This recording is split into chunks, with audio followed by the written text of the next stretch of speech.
And we're live. Hello, everyone. This is Dwight Woods, the Jeet Kune Do Rebel, and welcome to the Jeet Kune Do Dialogues episode number 108 with Randy. So he'll have to give it to me. Is it Siordia or you got it? Yeah. You got it. That's it. Siordia. Siordia. Mm-hmm. Okay, I could live with that then. I've been right all along. And it's Spanish Mexican, huh? Yes. Yep. Huh. There's actually. I thought it was Italian.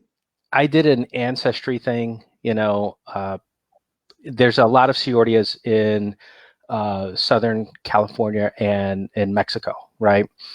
But the origin of the name, even when people were doing a family tree search, they're trying to figure out where did that name come from, and they traced it back to a very small town in northern Spain called Siordia, spelled with a Z.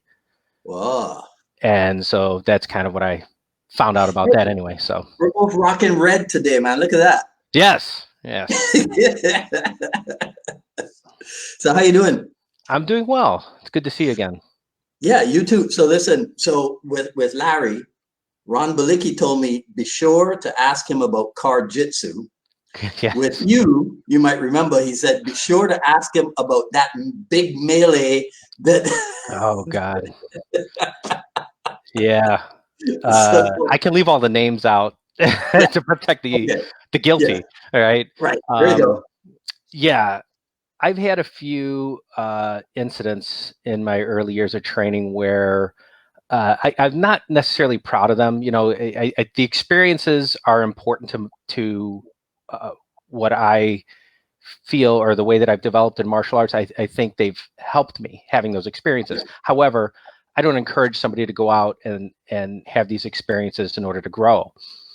Some of the incidents that I'd been in are a bit shocking. Some people were like, "Wow, that was you, or you were involved in that?" And right.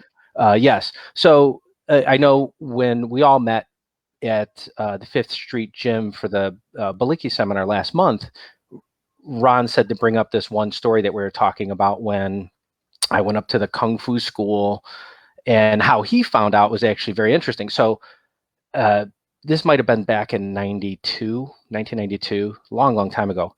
We had an instructor or mentors that encouraged us to test our Jeet Kune Do against other systems, right? Go box with a boxer, go grapple with a grappler, but try to use your Jeet Kune Do to counter what they were presenting. And we're very young. I don't know, I'm 19 years old, so I'm a punk, It's like, yeah, I'll go in there. I'll just spar anybody. I don't care. And I didn't realize how I came off. But in hindsight, I would look and say, yeah, I was a bit of a punk. Yeah, there's a skinny me all the way on the right. Yeah, I remember all those guys. Wow. Wait. Which one's you? I'm all the way on the right side. That side. Yeah. So the black top. The black top. I thought it was you in the middle. No, that's one of my older, Sahing from the American Martial Arts Academy, Dave Gomez. He was my instructor, one of my instructors at the time. Yeah. And man, then a couple of other students. Yeah, let's not talk about what the years have done to me, but fatherhood, marriage, life, you put on some pounds, but thankfully I've lost some weight too recently, so I feel better about that. Good deal. But jumping back, the situations that we were involved in was going to test martial arts to see, is my Jeet Kune Do developing, right? Test it against other systems. And we go into this Kung Fu school. It started out innocently enough. We were invited by a third party who knew both of us, and we go into the school, and they're running an active class, and they said, "Well, come in the back into their office and let's talk." So we go to the back office and we start discussing, what we train, what they train. They were a Kung Fu system, and we're Jeet Kune Do. For me, we were training Brazilian Jiu-Jitsu at the time. So 92, this is pre-UFC, before the world really saw it. Right. Yeah. And so we had some good fundamentals of Brazilian Jiu-Jitsu. And in any case, we were just JKD guys. So they started trashing JKD midway through the conversation. And if you remember that scene from Kill Bill, when Uma Thurman would have this flashback and you get the red, the screen goes red and you hear the sirens, that she's having this moment. That's how I felt at that time. I saw red and I was like, oh, it's on. I just want to spar these guys. So I square up with one of the guys. And again, I'm not mentioning names because, there's no need. But my friend's rolling a camera at this point. Okay. So I square up with this guy and he does a really fancy parry eagle claw swipe and catches me in the throat. And he's like, do you yield? And I was shocked. I had boxing training, a Jeet Kune Do guy. I didn't learn how to do eagle strikes and all that stuff. And this guy, he grabbed my throat once or twice and I would just smack his hand off and backed off. And then I realized it was on. I realized this was not really a sparring match anymore, that this was kind of a fight. Mm-hmm. So I brought it to him. And each confrontation was pretty much textbook entry, straight blast, rally, little headbutts, knees and elbows, throw, ground and pound. And almost everything ended that way. And I think I might have submitted him. And people didn't know what submission was at that time. So they would just scream while you're arm locking them and you're leg locking them. They didn't know. And if they weren't training the arts or submission grappling. So I did very well against this guy. And then he put another bigger guy against me. I'm fighting, 130 pounds at the time. And the guy went against us 185 pounds. So, competition wise, that's way outclassed, but I didn't care. I was already ticked off. And anyway, I square off against the second guy and I end up with a couple of leg locks. He taps me on the nose saying it was a BUG that ripped my eye out or something. And I was like, okay, whatever. And then I pretty much owned both these guys. And then my friend goes up against him and he's equally as skilled as I am, if maybe not more skilled. So I had all the confidence in the world. Like, oh, if I did it to these guys, I figured he would do well and, not get injured. So, but that's exactly what happened is we were not fighting on mats. Most schools didn't have mats back then because they had no grappling and it was concrete, little carpet on top of that. And so they got into a grappling situation. He threw my friend over his shoulder, kind of almost in a suplex, but my friend kind of somersaulted, landed on his kneecap and injured his knee to the point where it cracked his kneecap in half. And this was all on film or video camera at the time. And so I'm behind the camera and I freaked out. And I like shut off the camera, run over there. Ambulance is called. And just a big to-do happened out of it. The unfortunate thing was, we didn't seek to take revenge. Like, oh, you hurt us, we're going to hurt you. We got reprimanded by our seniors at the time, or what are we doing? But we're like, this is what you told us to do. But we're young kids, not really having, I guess, maybe the best mentoring at the time. But yeah, so needless to say, it everybody heard about it, but nobody caught my name. And so fast forward to 2010, I start training with Ron Balicki, and we start getting comfortable with each other, meaning like we were going to hang out, like, hey, come out and have a beer. It wasn't just instructor training and then I leave and go home. He's like, hey, hang out with us. So I felt comfortable enough to ask him, hey, did you hear about this? Because I kind of knew he did, but I didn't know what he knew.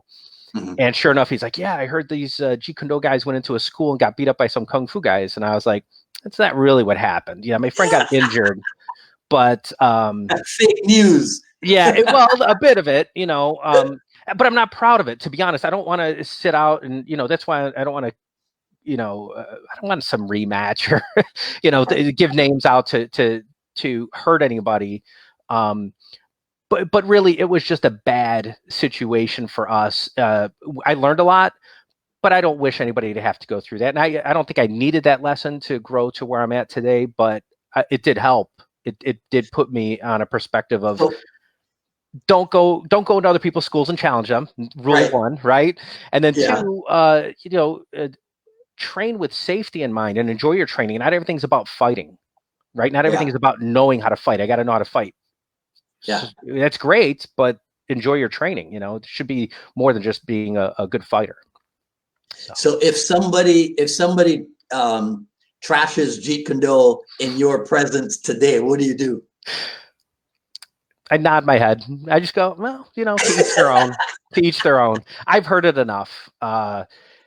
Everybody's got a system of poking the eye, hitting to the groin. Okay, we all have it. Every system has it. So what else do you do with it? Are there other developmental aspects like are you becoming a good person? Are you building a stronger community? Are you a good teacher? Are you a good student? Is it enhancing your personal life? Are you better a boss? Are you a better employee? So things like that. And that's what Jeet Kune Do, I would say, has done for me overall after I kind of got past some of these questionable experiences. Right. So, yeah. Okay. So now in part of that structure, when I started doing the research on you, Wolf Martial Arts or Wolf JKD came up, but then Titan Gym came up also. So then I needed you to sort that out for me. Are you full-time martial art? And then two, how much time is spent where? Okay. So the best way to answer this question is I have a day job. I'm an IT consultant. So to give me a job title, it would be an infrastructure architect. Okay. So I do a lot of. Is that why your website looks so good? No, my website looks good because I hired somebody to help me get it done. I love it. I love it. Thank you. I mean, that's why, if you notice, all the pictures that I used from the website, because I was like, man, this stuff. I mean, now what was the location of those photographs? It was a couple of locations. So this is kind of where it'll take me into what I guess how we got the website developed. But so I'm an IT consultant. That's my day job, and in the evening I'll teach martial arts classes, and on the weekends. So I moved up to the northern area, north of Chicago, to teach for North Shore Academy, where Mark Halleck is, the owner and instructor there, and he's my instructor in Kali and Silat. So I still train with him. We're not far from each other, and I'll definitely see him and support the Baliki seminars when Guru Ram comes to town. So I was working with him for a while, and I'd always taught kind of on the side on my own, in a park, a garage, wherever I could put a class together. I taught actually before North Shore Academy. I taught for Goitia's martial arts, and I brought up these people a few times, Joe Goitia and Mark Halleck, because they have been my seniors and inspirational, and they've supported me, and I've worked for them, teaching classes here and there on a regular basis. So I taught for Goitia's for a while. Then I moved up here, taught for North Shore Academy. Then I left North Shore Academy, and I'm kind of doing my own thing. But I had developed a friendship and a training partnership with Ivo Boykov, who's the owner of Titan Gym. Right. Yeah. So then they hired me to come up there and teach a class I taught for like a year on Sundays. So that's my affiliation. I guess I affiliate with a number of schools. I'm kind of like a consultant in a way, instructor. So I'm not really an employee per se, but I am, I do teach some classes there, either Jeet Kune Do or Kali. So that's kind of how Titan Gym comes about, and I still go there. So now to answer the other part, which is how or where we took these photos, one was in my garage. I have backdrops, nice camera, flashes, all kinds of lights, just really can set up a studio. Really cool. It's really cool. Well, that part's good, but there's some Photoshop work there to kind of enhance some of the images, and that's where the web design Creo ID came in. They developed my website. So, and then another shoot was at Titan Gym. So you'll see a couple of different martial artists. Cooper Garland, who's that's a little shout out. I hope he's watching. But he's my training partner, and we've been ever since I started in Mars. He's been like the guy that we always prep for rank tests together. So he's in one of the shoots. We did that in my garage, and then Ivo Boykov from Titan Gym is in the second photo shoot. And that's how I was able to get hundreds and hundreds of photos. I just had my girlfriend picked up the camera and she just shot away, and we just did everything. Gloves on, gloves off, weapons, grappling. We did everything to capture some good images. I really like it. Yeah, really. Yeah. So what do you have a history with Dagobert too? Doesn't everybody in Chicago have a history with Dagobert? I wish my history had started sooner with that school, to be honest. I'd always heard of them, but to me, going to the next town, when I grew up in Berwyn, okay? And that's where the first school that I went to, the American Martial Arts Academy. I'll give you a little story about that in a second. But we'd always heard of Dagobert, and we'd always heard of these guys in Chicago, like, this is the best Kali guy, this is the best Thai guy. And we were always looking to try and cross-train with somebody who might have been an expert in a certain area, so that we can just get a better understanding and some good training there, because we wanted to understand Thai boxing better. We wanted to understand grappling, Filipino martial arts, things of that nature. And so we always knew about Dagobert, but the next town over for me was far. And it's two towns, I guess, from Berwyn, Cicero separates it, but it just seemed far, to always try and get out to Dagobert. So we never did. And I didn't really build a relationship with Grandmaster Fred Dagobert until a few years ago. And that was through my association and training with Ron Balicki. And now I get along really well with Grandmaster Fred. He's a great guy. And I really wish I had met them sooner, because I think my world would have opened up sooner for me than it did. So what was going on at American Martial Arts then? Yes. I started at American Martial Arts Academy in 91. And when I first started, I didn't know anything. I didn't know what a Taekwondo or a Jeet Kune Do was, or a karate. You see stuff on TV. This is my first experience in martial arts. Now, I had seen Samurai Sunday, Kung Fu, which I loved. And I'd known who Bruce Lee was. I knew who Chuck Norris was. I didn't know what they trained. I didn't know anything. So when I started, I was about 18 years old. I graduated from high school. And I was... I think in August of 1991. And when I get to the school, I realized I had worked at a department store for a few months with a few of the people there. One of them was the instructor, Dion Ricardo, who was, the main instructor, who was also a student of Ron Balicki at that point in time. And then one of my other friends, Gabe Ruiz, right? And I had always heard, Ron Balicki used to teach here. He's a a talented but a tough instructor. And I was thinking, okay, I just heard the name from day one. His name came up, but he wasn't there. He had left the school that summer, maybe June or July, maybe a month or two before I joined. So I never had the chance to train with him, but I had always known of him. So we have similar, or I should say common history. That's what I'd say, common history, because of his students were my instructors for the most part at that point in time, So I was at that school was only open for less than 2 years from when I started. And then we ended up training in the park, training down the street, wherever we could train. And then, I think a few years in, I had an association with Richard Lamro, who was an instructor out of Indiana. And he always caught my eye because his group was so talented with Kali. They were every time we'd go to, like, we have Vunak into town, Paul Vunak, for a seminar, and we would have these different groups come together, and I would look over at these guys, and I'm just like, I want what these guys have. They move so well in Kali. They move so well, and so I always admired that, and I kind of built I won't say a friendship, because he's an instructor to me and a mentor. Guru Rich, but he was always very kind to me, and I had a chance to train with him a few years ago.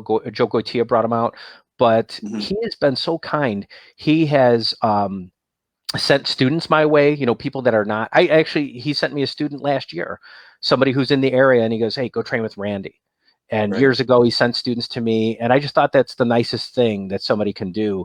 And even though we don't talk all the time, or I don't train directly with him, he's always been kind that way. So just over the years, been able to train with some really great martial artists, but I had to separate from the group that I was in order to kind of grow. And that's what was happening around the mid 90s. And I had a chance to train with Ted Lukai briefly through Rich Lamro. He was a student of his. So I took a private lesson from him. And really, really nice guy. And it was just sad. I trained with him in 95 and he passed away in 96. I thought maybe he would have been my instructor. Like I would start training under him. But I only got a few lessons with him and then he passed away. So then I ended up with Frank Cucci out of Virginia Beach. I actually flew out there to train with him. Yeah, and I was going to ask you about your Virginia connection, because I read that in your bio. Yeah, right. But what I didn't know is if you had lived there or not. So you were just I opened up the back of a black belt magazine. They advertised a seminar with Terry Gibson, Mark McFan, and Frank Cucci. They were doing a seminar at his school. It was before it was Lynx Academy. It was called the FDC Academy. Yeah. FDC, yeah. And so I just knew I wanted to train with some really cool people. And Frank Cucci was the biggest name to me because former Navy SEAL, Jeet Kune Do instructor, Kali instructor, Thai boxing instructor. He's into jujitsu. And at the time, he was just learning like the rest of us what jujitsu was in the mid 90s. And I went out and trained with him and was just blown away. I'll say this, and I'll say this with all humility I can. I didn't think much of Thai boxing before I went out to his school.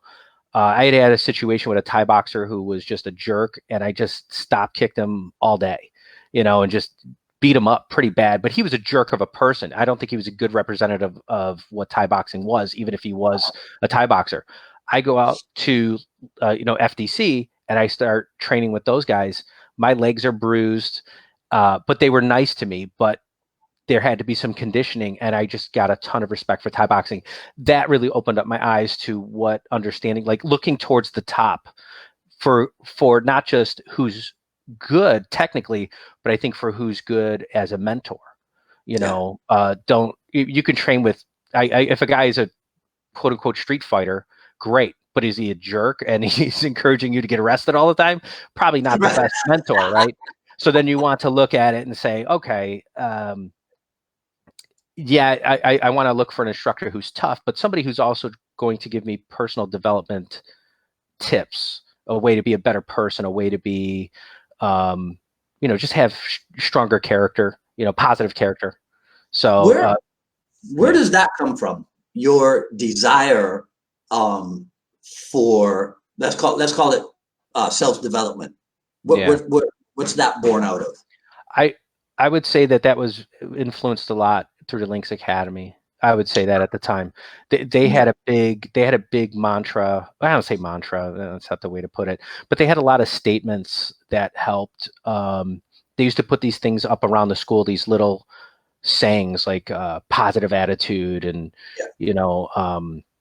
confidence, things like that. So you would read, you're in the middle of training and you look up at the wall. If your eyes wandered off of training and focus your instructor, you still ran into a lesson somewhere. You would read a word of positive influence somewhere. And I would say I got a lot of that there. And then, I've always liked the 7 Bushido characteristics, and I consider 8, 9, or 10, whatever. There's a couple of more in there, I think, that could be worked on for personal development and being a good person. And I think those align really, really well. And every once in a while, I'll do some posts on my page, either the Wolf page or my personal wall, that talks about the 7 Bushido. And I'll go through it and I'll say, what are you doing to develop this positive characteristics today? And on that tangent, or on that note, when we sell our martial arts program to people, okay, I mean generally, if you're an instructor and you want students, right? So what do we put on our website? So we say, hey, you're going to get discipline, you're going to get self-confidence and positive attitude, all these things. And then you'll see that some of these people maybe not the best example of that. And you wonder, when do you actually develop that? You're not going to develop it just by punching and kicking stuff. You have to actually have conversations. You have to actually have reflection time. and probably even exercises where you're working on that with your mentors. It can't just be I'm punching and kicking stuff and I'm going to be a good person. You have to have exercises, and that's where I think really good mentors come into place. I don't want to just stay on the topic of Frankucci. I could easily say Ron Balicki has been my most influential instructor, and he's also a mentor. I'll call him. I talk to him at least once a week, and we'll talk about what's going on in my life, and he'll give me some advice. Whether or not I use it, is my own stubbornness, but at least he's willing to give me the advice and take the time out and listen to me. So I appreciate that, because he's very experienced in so many areas of teaching. He's trained. He's had a ton of instructors himself. He's been in situations that I've been in where frustration and growing within organizations. He's in the movie industry, so he has to deal with a lot of personalities, and so I get a lot of really good feedback from him, and when I'm running into whatever issues. So, but I understand that, because I understand the Frank, talking about Frankucci, because if I'm right, Frank was one of the first of us in the JKD world to start to run a professional school. Yes.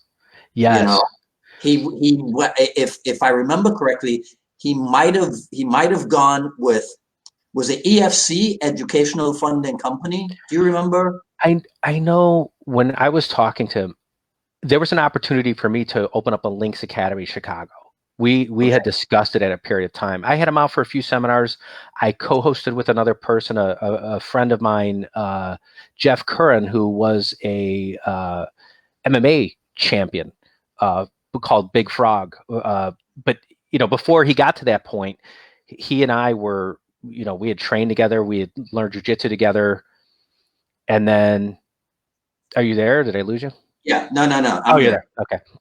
So we had co-hosted a seminar having Frankucci out here, and I think he was somewhat grooming us in trying to understand how to run a business. And I know he had some influences. I can't remember exactly the sources that he had, but he was very professional. His school layout, everything looked really clean. I'll say this, going to his school, getting on and off the mats, okay, with bowing, I wasn't used to bowing. We were almost a backyard group. So we would high five, fist bump, whatever, and never bow to the instructor. And the instructor at the time, in the early 90s, fostered that. He just wanted to be like, hey, we're brothers, let's train, right? So then I start training at FDC, and I'm not bowing before getting on and off the mats. And, it was push-ups. You had to do push-ups. There was some sort of I won't say punishment, but consequence. I think that's what it was. So there was a consequence there. And I quickly figured out you bow to everything. Right. Some people may be uncomfortable with that, but I think it's more important to err on the side of respect than on disrespect, right? Yeah. Well, I mean, if you were running a full-time school, wouldn't you run it somewhat that way? Absolutely. Yeah. You have to have structure. Okay. Even you're teaching Jeet Kune Do. If you want to sit there and break out the Jeet Kune Do program and say, oh, Bruce Lee didn't have belts, or Jeet Kune Do doesn't have belts. Okay. I know plenty of Jeet Kune Do schools that maybe blend the arts a little bit together, but the Jeet Kune Do program is in their curriculum, or I would say the materials in their curriculum, and then they will have belts. And I don't see anything wrong with that. I really don't. I mean, if you have a lot of students, you need a way for them, maybe a carrot on the stick to keep them kind of interested. Training. I almost quit martial arts. I don't know how many times, because due to boredom of training or injuries. So being able to talk myself back into staying, it's no easy task. So having something, a belt, will keep students a little bit in your school, I think, or it keeps you organized. You're going to have the respect structure. The people should be calling, the instructor sir or ma'am, if that's, what you go for, or sifu, guru, whatever that might be, sensei. Okay. I've been to schools that do that. I think it's important. But I'll train with people who are very old school. Chris Kent, I trained with him. He didn't want me to call him sifu or guru. Yeah. But I was not going to not call him that because he's so much more knowledgeable than me. Yeah, we won't tell Chris that. That annoys the heck out of me. every time Yeah. he says that, or I hear that he said that, it annoys the heck out of me. Yeah. But that's their thing. It is his thing. And you know what? I do respect that. So I try not to just blurt out Sifu. Yeah. But, you know, I just, everybody has their way they'd like to be treated, I suppose, right? I just wouldn't call him bro, you know? So I have to call him something, sir. Yeah. You know, then if he doesn't want me to call him Sifu, I'm going to say sir. You know, Yeah. he's way senior over me in any lineage. I don't care what branch it's from. So I'm not going to not acknowledge that the years of experience, let alone the skill set, right? Yeah. So, and I think that's an important thing. When I'm talking to him and Cass, Mm-hmm. and they refer to Sifu Inasano as Dan, right? I go, ugh.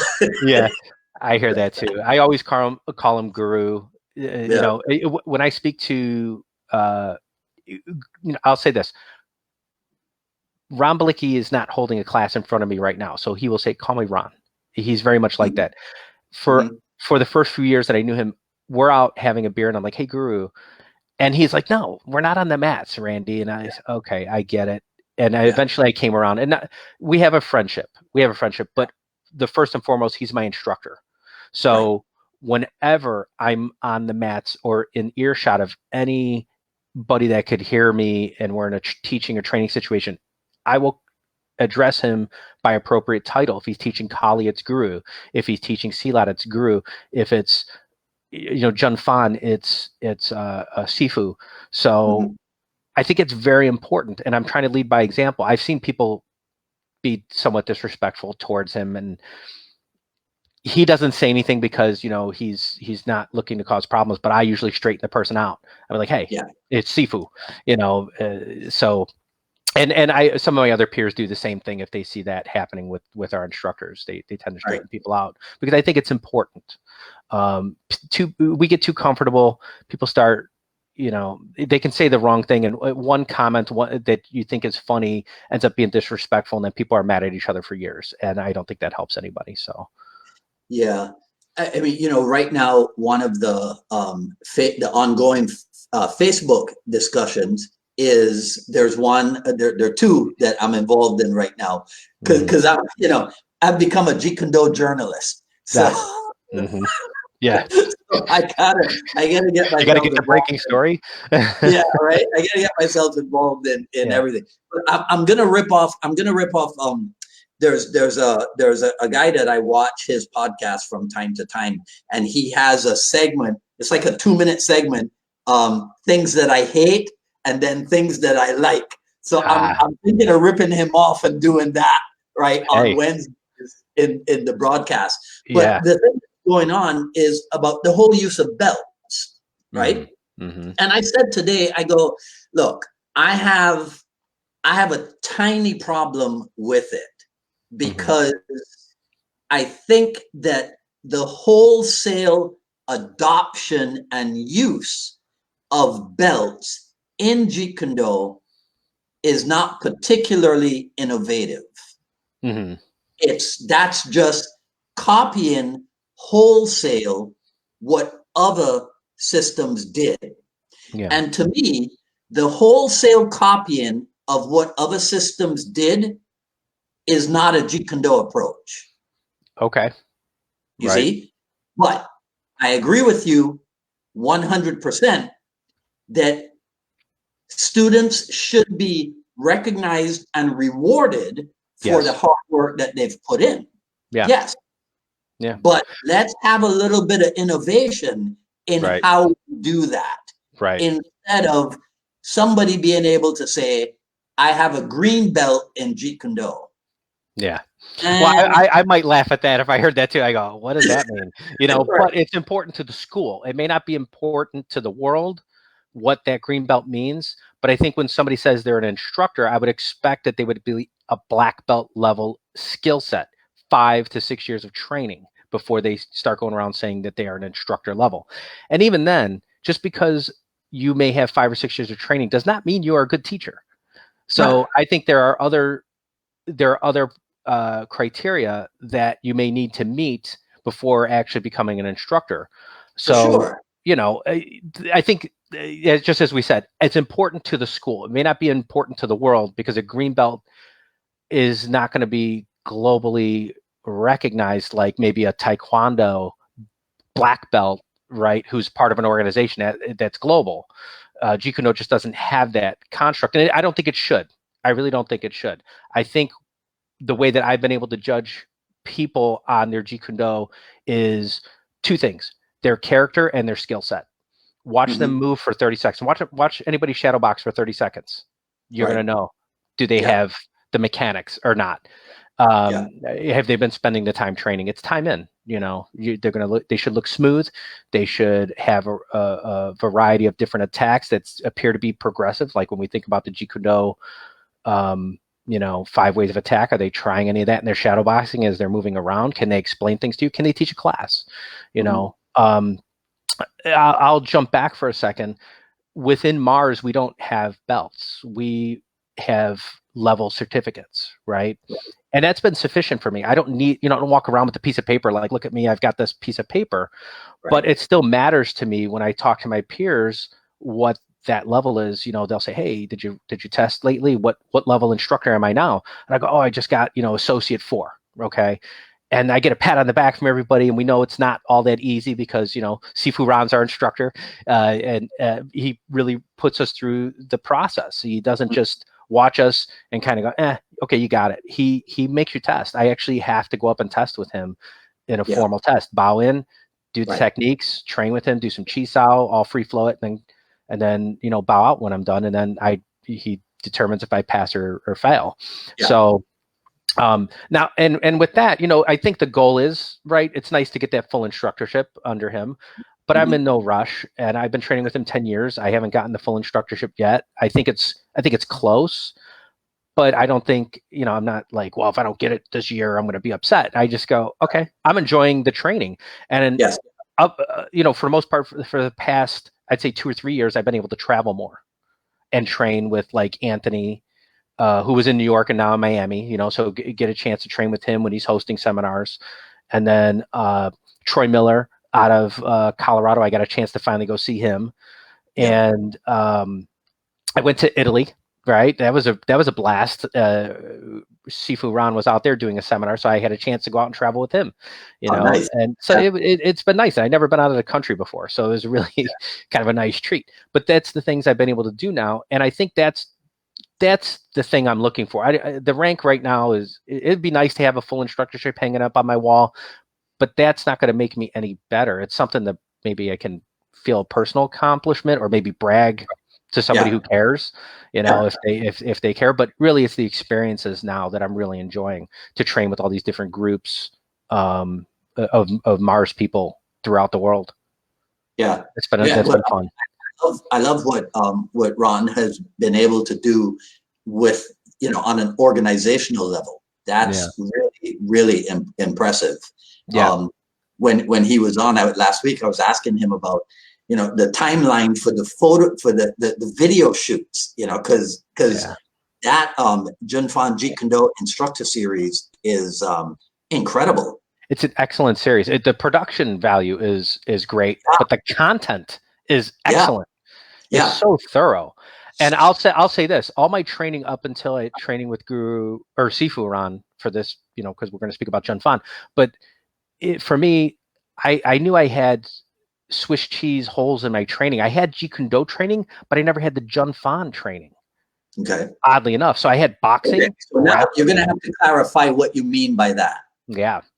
Yeah, this is important. Somebody in the comments is going to ask a question. Yeah, it's the cart before the horse, in my opinion, right? So I'm a JKD guy. I can go out, be functional. I can poke somebody in the eye, so BG, Jik Tech, whatever. Straight blast them, headbutt knee and elbow, throw them on the ground, arm lock them. Great. I didn't know any wooden dummy. I didn't know any forms, and those were things that I thought would help be developmental for me. I'm not going to use the form in a fight. However, it's nice to have that knowledge because it has enhanced everything that I know. I don't want to go out in street fights. I avoid fights like you wouldn't believe. I have walked away from so many fights since being involved in martial arts. But I'd say what was really important is these technical developmental components. And even when you do forms, there's a chance to be insightful about what you're doing. You're not blazing through it and trying to make it functional all the time.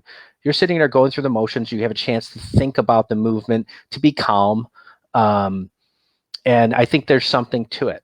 And there are JKD branches that will say, you don't need that stuff. Okay. They could say that for themselves, but I think it's a disservice to put that on their students. We don't know what each other needs. We can only, if you're hungry, and I used to say this: don't let you go to a buffet, don't let somebody pick your plate for you, because to you, they bring you this maybe small plate that they've customized, and that's the knowledge. You think that's everything there is in a system, and you have that, and you kind of go, all right, I've had this 20 times. I'm kind of bored with it, and realize that there's an entire buffet that you've missed out on of knowledge. And I think that's important that we don't push that onto our students, our personal gripes or our ideas about training in martial arts, right? Okay. So you're talking about wholesomeness or completeness. When you say Jun Fan Jeet Kune Do, you're talking about the coming together of, let's call it, two aspects of the same thing. Am I right? In a way, yes. I would say, because I had Jeet Kune Do first, which was a lot of the very, the conceptual components of it. I could have learned boxing at a boxing gym, and if I had the Jeet Kune Do, even though I didn't, the context would be that I would be aware of the Jeet Kune Do concepts, but learn boxing from somebody else. I think I could have still made something functional out of it. Okay, streetwise or sport. But with learning Jun Fan, it was scary. I'll be honest. I bought the DVDs in I don't know, 2009, 2010, but right before I trained with Sifu Ran.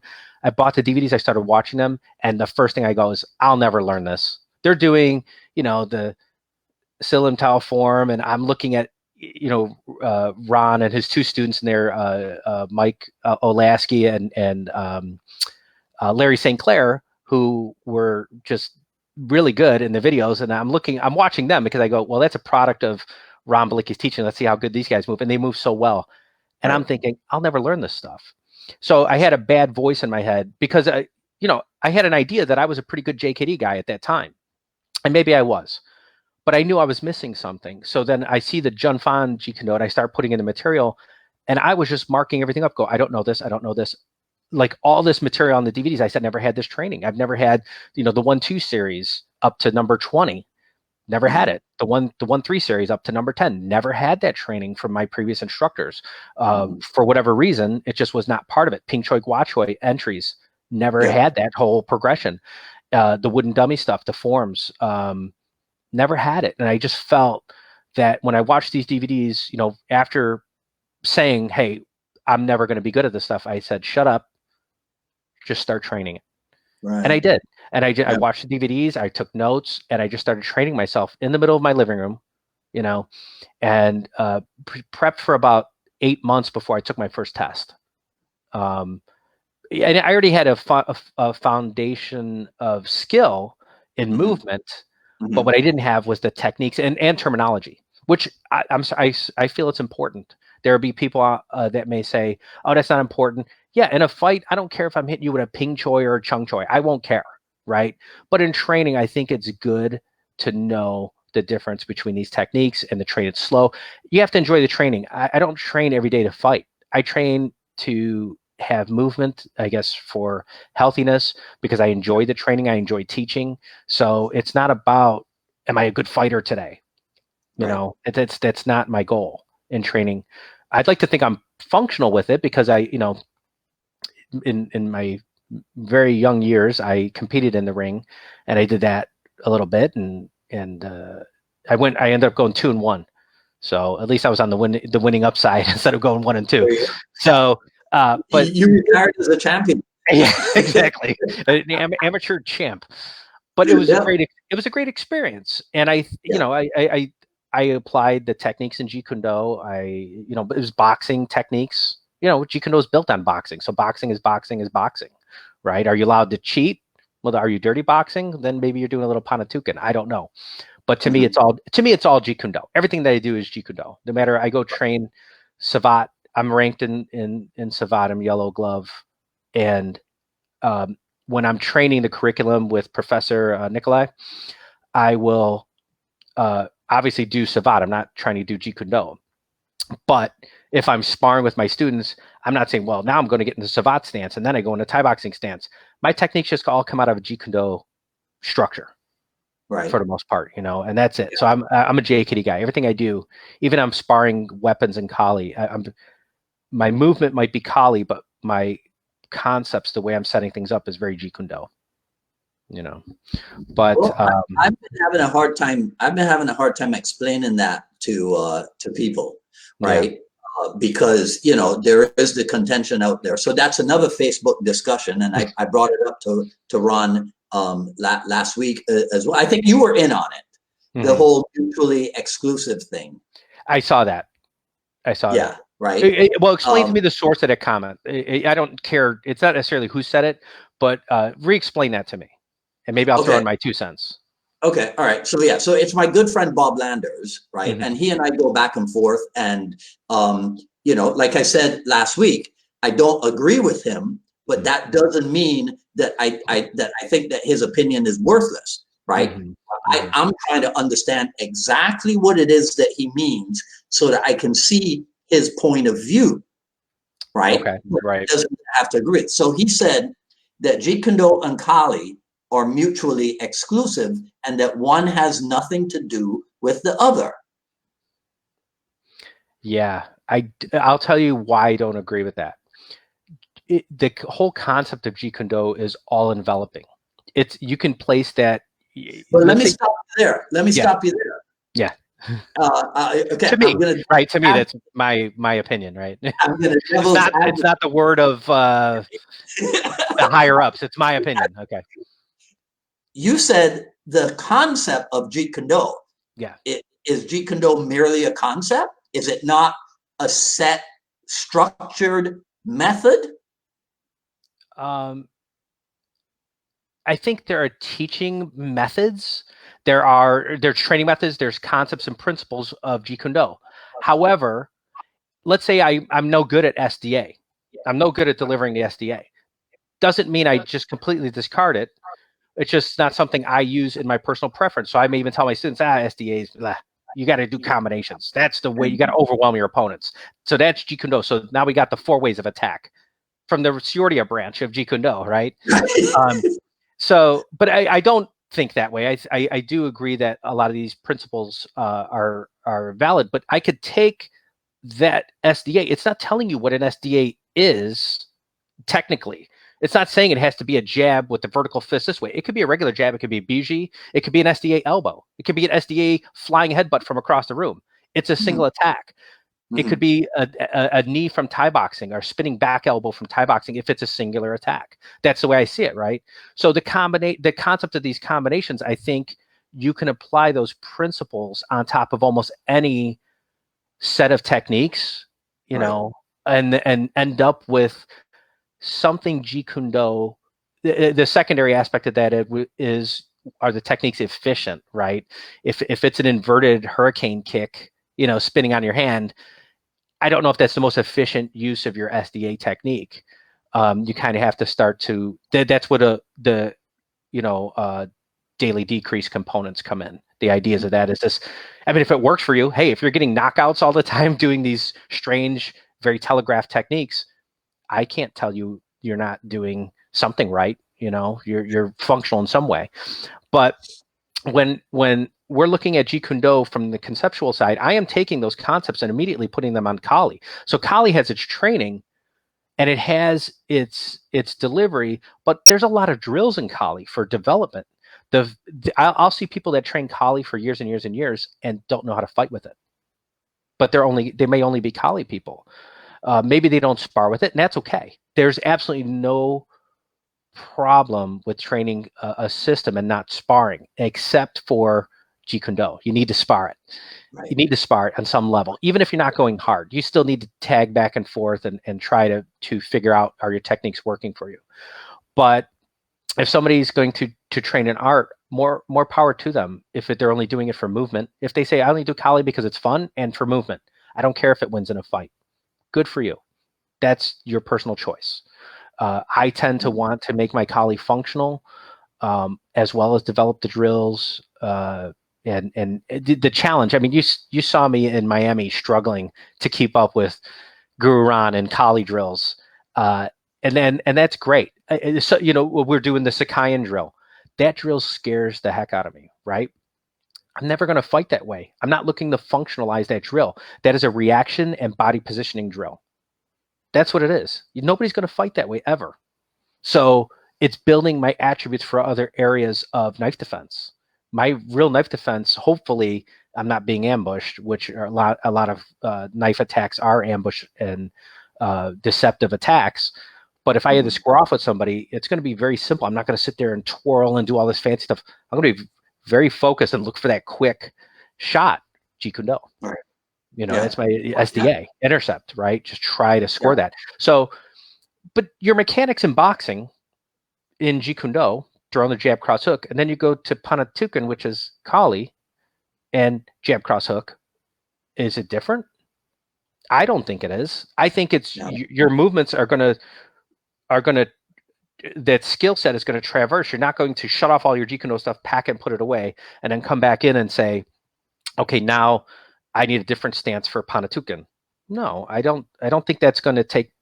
I don't think that's going to happen. I think for people to have that mindset to compartmentalize, and then you're not doing Jeet Kune Do for certain. When you keep compartmentalizing your entire training set instead of trying to figure out where the common threads are, okay, in your training. And I even think if you're able to do that, your training is going to go a lot easier because you'll say, oh, we do this in Silat and in Kali, in Panatukan. Great. Now I know it for both arts already. I know this entry, this vertical salute, right? This vertical gunting it exists in both systems. So now I don't need to learn to do it two different ways. It works. One way works for both, and it's the correct technique, So I know we're talking about Kali and Silat, but it's the same thing in Jeet Kune Do. You have a cover, you have kicks that are the same. They're different names, terminology wise. When we train in the Mars system, they're separate. They are separate. We rank test separately. So I'm an instructor. I'm an instructor in Filipino martial arts, and then I'm an instructor in Junfan Jeet Kune Do. And the term Junfan Jeet Kune Do is just something that is there.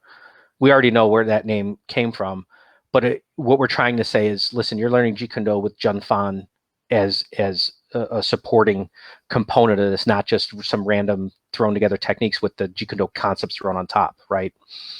You have the Junfan technical development there. So anyway, so we're rank testing separately, but if I had to go and defend myself, I'm not going to get into a Muay Thai stance to throw a rear round kick and then switch to throw a Buji and then get into some Kali stance with my knife out. To me, it's all going to be, I'm in a stance, it looks very Jeet Kune Do, and it's going to be pretty direct, and my techniques will just come out from there. I'm not going to compartmentalize it in my performance, but in my curriculum testing, I may have to so that I can keep my sanity, right, and not let the technique spill over from one side to the other. So why is it you think then that people don't understand that about somebody like you? Yeah. That when it comes to the application, you're not going to start out in a Muay Thai stance and then switch to a Penjak Silat ready position and then whatever. It's all going to be seamless. Why don't they understand that? I don't know. I think because, if you're doing something, if you're any blended system, if you're an MMA guy, we'll just say that you're an MMA practitioner, and they're throwing techniques out, they immediately start separating the techniques. Oh, that was from Muay Thai. Oh, we think that's from Muay Boran, or that arm lock is from something else. And, maybe it is, maybe it isn't. But the performance of that technique was a fluid expression of that person. Whether or not they want to call it Jeet Kune Do, I can say it's Jeet Kune Do. I don't need to impress upon them that what they did was Jeet Kune Do, because if they don't care to, I'm not going to try and change their mind. But whatever they did was very Jeet Kune Do like to me, which means they were able to combine maybe multiple systems together in a fluid manner in a functional way, you know. Yeah. And you know, if they're fighting in MMA, they're going to be in great shape anyway. Hopefully, if they Right. want a long career in that, they're going to have to be in good shape. So, but Yeah. to me, I would say that's what we do in Jeet Kune Do. That's what we're striving to do anyway. Mm-hmm. Well, I mean, so at the highest levels, Yeah. it all dissolves into just motion, doesn't it? Yeah. Yeah. That's the way I see Right. it. Absolutely. Adaptability and Yeah. not trying to label things. Like if you do that and you have to think about what stance you're going to go into to solve a certain, you know, dilemma in front of you, what, you know, multiple attacker, I need to go into a low C-lot position. So now you're doing these, you know, very cool looking C-lot low stances. Maybe you need to do that, but if you're in your brain, if you're saying I need to do C-lot, you know, Juru number 3 to defeat these guys, well, now you're doing exactly what we said you're not supposed to do in Jeet Kune Do, which is pre-planning the fight in your Right. head, you know, setting up the movements, hoping that your opponents will attack a certain way, and you'll be very shocked when they don't, because things Mm-hmm. will immediately fall apart. As opposed to being adaptable, you have to adapt. You have to be fluid, and the fluidity comes from breaking down those barriers between the systems for your performance. You know, not for the understanding or the teaching aspect. When I teach class, I teach Tuesdays, well, whatever, Tuesday, Thursdays, and Saturdays, right? So my class time frame is 45 minutes per class, and I'll teach. Let's say I start teaching at 7, we finish at 8:30. The first half of the class is Jeet Kune Do, Mm-hmm. and you know we bow in JKD, and then somewhere around the 45-minute mark, I'm like, all right, we're, you know, let's get sticks out, knives out, whatever. We might still stay empty hand, but then we might be going into Panatukan, which is going to have, you know, different boxing techniques than what we were working on in Junfan Right. or JKD. But you know, we just change gears, and at the end we bow out of Kali. Even though we didn't bow in, we'll do the salutation bowing out, because we're just trying to keep the fluidity of the class going. So I don't have a bow and bow. None of my students come in and say, I'm only training Jeet Kune Do 45 minutes and then I'm out of here. Nobody does that. They're like, yeah, I'm Right. here for both arts. And sometimes we, you know, it's a Thai boxing day. Sometimes it's a grappling day, where we, you know, the Jeet Kune Do section is grappling, or the Kali section is Silat, and we're working those drills. Mm-hmm. And there's nothing wrong with doing that. None of my students have ever complained, well, I didn't Right. want to work on this today. It's a good challenge for everybody. Everybody wants to get a little bit better. I think that's the whole point we're in this, is to get a little bit better every day, right? Yeah. Can I ask you something about that then, about schedule and curriculum? So, Yeah. because you said, you know, maybe it's the Jeet Kune Do section of the class is a Muay Thai day, Yeah. right? Mm-hmm. Is that at a fixed time of the year, or what goes into determining and deciding next Tuesday is a Muay Thai day? You know, if I have my students shadow box and I'll see some deficiencies, you know, let's say we're week 3 of the month, and I'll watch them do some techniques. I try to isolate. So I'll do a progressive shadow boxing round, maybe 5 minutes long. So the first round, I say, you can only throw straight punches, high or low, right? So they're throwing jab, cross jab, whatever. Then I say, okay, only hooks and uppercuts and overhands. So now they're throwing mid-range or the hooking punches. And then I say, okay, now only elbows and knees. And now I'll start to see elbow deficiencies. I'll see people don't throw their elbows right. And I'll go, oh, okay, we need to kind of dial some things back and go old school with some of the development on these things. I have students from different levels. So not everybody started day one at the same time with me. So somebody Right. will be, you know, 3 years training with me, and then somebody will be 3 months training with me, and we're all working on the same stuff. It's just a 3-year person will look better Mm-hmm. than the 3-month person. Usually it should kind of be that way, but I don't separate the class. My classes are too small for that. I'm teaching out of my garage. You know, I make it look like a big production here, but I'm pretty humble. You know, I'm not looking to run a school. Like I said, I have a day job. Right. And so, you know, I run a group class anywhere from 4 to 6 people, you know, and I'm just happy with that. I just love teaching, to be honest. It's very therapeutic to me. What about kids? You teach kids? I have taught kids. Actually, I don't teach kids now, and I usually will direct them towards North Shore Academy because we're in a close proximity. So if somebody contacts me, I'll say, "Oh, go up to North Shore Academy. They have a great kids program up there, and they totally cater. They have a great instructor up there, great programs, very experienced instructors for the kids." I won't do it. But now if somebody came to me and said, "Hey, private lesson for my son, who's 8 years old," I would say, "Okay, I'll do that." It's just I'm not desiring to run a group kids or program, I guess, or a group class for kids. If I open up a school, I would have to do it.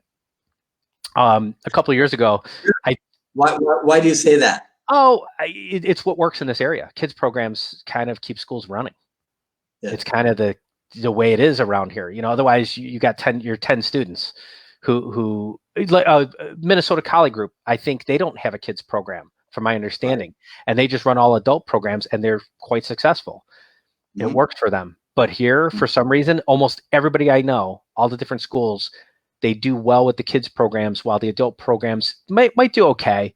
But really, the kids program is kind of like the bread and butter that really keeps the machine running for them, financially, and to keep the, paying the bills, keep everything going. So, and I've talked to numerous school owners, but it just seems like pretty much this area is definitely that's the key. But I know if I open up a school, someday I might. I just, I have, I guess, I hope to have. I like to think that I have the managerial expertise to do all this, but clearly I don't know everything. And but I do know people who are willing to kind of help me if I took a step in that direction. Like, hey, watch out for these, quote, 10 things. If you open up your school, don't fall into these traps. Don't overspend on this. Don't get too big of a place, things like that. But personally, the desire to open up a school on my own right now is not what I'm looking to do. I like traveling and training. I would, I hope Ron Balicki's watching. I would love to do what he's doing. I'm just not as good or as talented or as well known as he is. I would love to travel around and teach seminars, workshops, private lessons. Oh, yeah, sure. I won't say I'm jealous of his life. I know it's stressful to live that life, but he enjoys it, and I can see he loves meeting all these people. But just like anything else, like it may look glamorous to me, and to him, he's just like it was a lot of work. And I'm not saying he doesn't enjoy it. I'm not trying to insinuate that at all. But he and I have talked about it a few times that, I said, I would love to do what you're doing. He goes, here, take it. And I go, nobody's going to hire me versus him, maybe, I don't know, but maybe someday, but down the road. But, I really respect what he's doing, and what he's doing isn't easy. And honestly, sometimes I really don't know how he does a seminar just out of his brain. He just comes there, he'll watch people warm up, and he just picks the seminar right there. He'll ask people kind of what they want to work on, but he just knows everything. And I know it's because of his practice and the repetition, but he's so good. Me, I would have to prep. I would be like, okay, I wrote all this down. I'll read it. I'll go to the, off to the side and read it. And like, I want to work on this. Okay. And I'll put it down, and maybe then I can carry on. But I don't have the experience that he has in teaching seminars and workshops. But I would love to do that. It's just, I love traveling with him. It's a real honor when he asks me to demo with him, or to travel with him. Like, hey, Randy, I want you to come up here with me, and, or fly out with me. Like, he invited me out to Italy. I didn't invite myself. He invited me there, and I was so honored to be able to do that. And I helped him with most of the seminar. So that was important for me. See, I would not get tired of that lifestyle, because one of my favorite sounds is the sound of an airplane. Okay. Right? Taking off or landing? One of my, hey man, even if it's just taxiing into the gate, right? Okay. One of my favorite activities is getting on board an airplane. Really? Oh yeah. So I mean, I'm known when Sifu and Asano comes to Jacksonville, the people who know me, if they hear that I'm coming to the seminar, right? When I get there Saturday morning, they go, "You flew, right?" I'm like, "Yeah." Okay. Right? How long of a drive is that?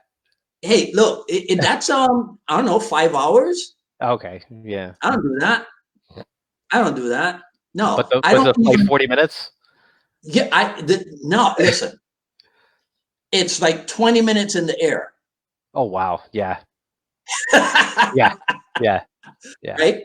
It's Yeah. like 20 minutes in the air. I remember when I went to Lansing, Michigan.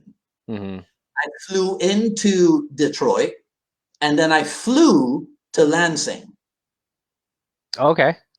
Because Right? you wanted to fly. Yeah, I don't think Yeah. if it's more than 20 minutes of driving, I'm Yeah. flying. Right. I gotcha. I have a threshold of 59 minutes driving in Right. one direction, because after that hour hits, I am practicing martial arts in some way, meditating, or trying to calm myself down. So Minnesota, MKG is not far from us. That's about an hour flight, but like a 7.5 hour drive.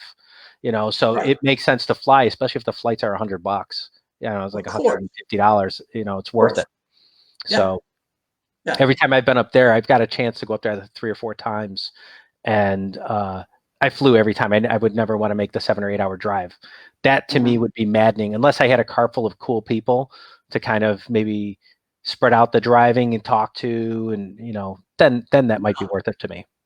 That never happened. We drove out to Naples one time, Mm-hmm. and everybody fell asleep. I was behind the wheel, and everybody fell asleep. Yeah, And I'm yeah, like, that's how it goes. I'm the one who didn't want to drive, right? Yeah, And and yeah, you're like, thanks a lot for entertaining me and keeping me awake. I'm like, I'll fall asleep if I'm driving too sometimes. yeah. Too long in trips, I'm not a fan of. So I understand that. Okay, so But it listen, sounds like you enjoy the flying process, right? the sound of flying, but also the saving time.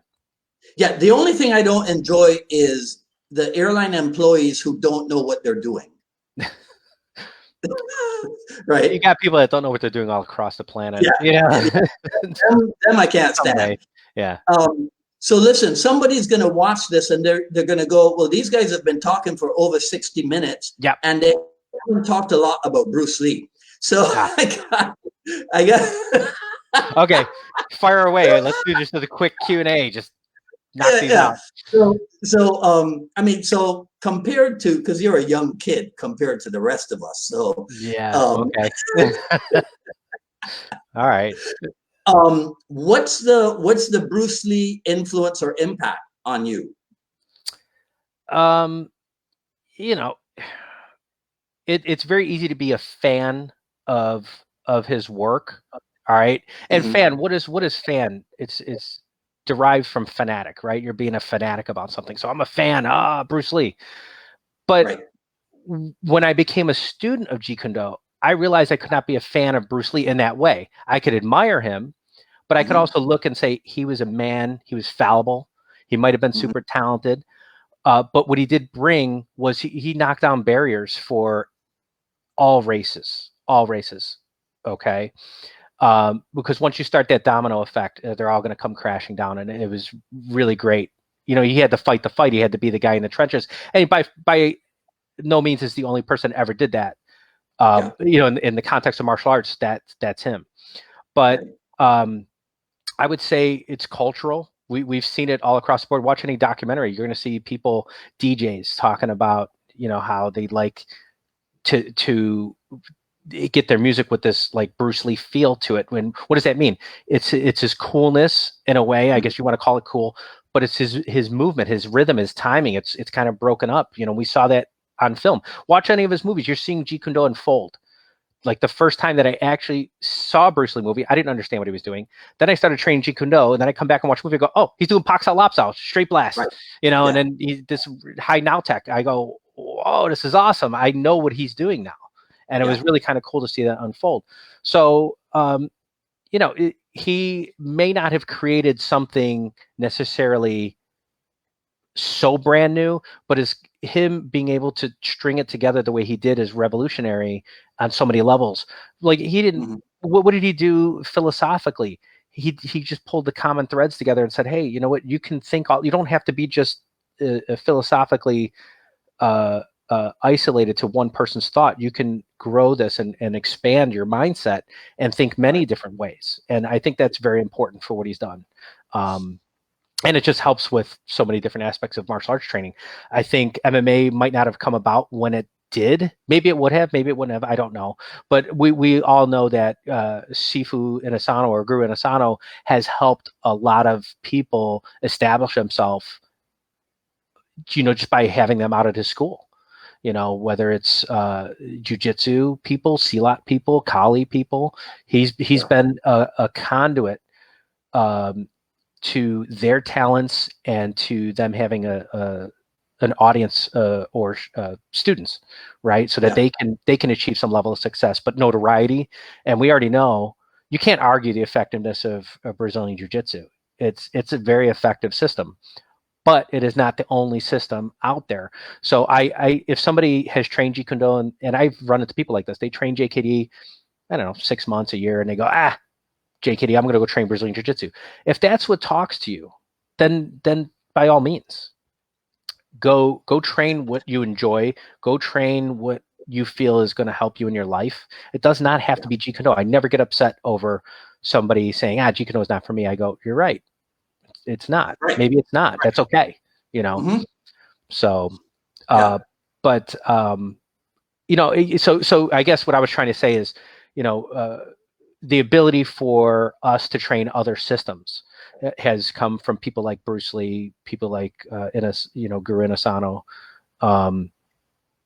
and I think that we've been able to learn a lot more. Technology's changed too.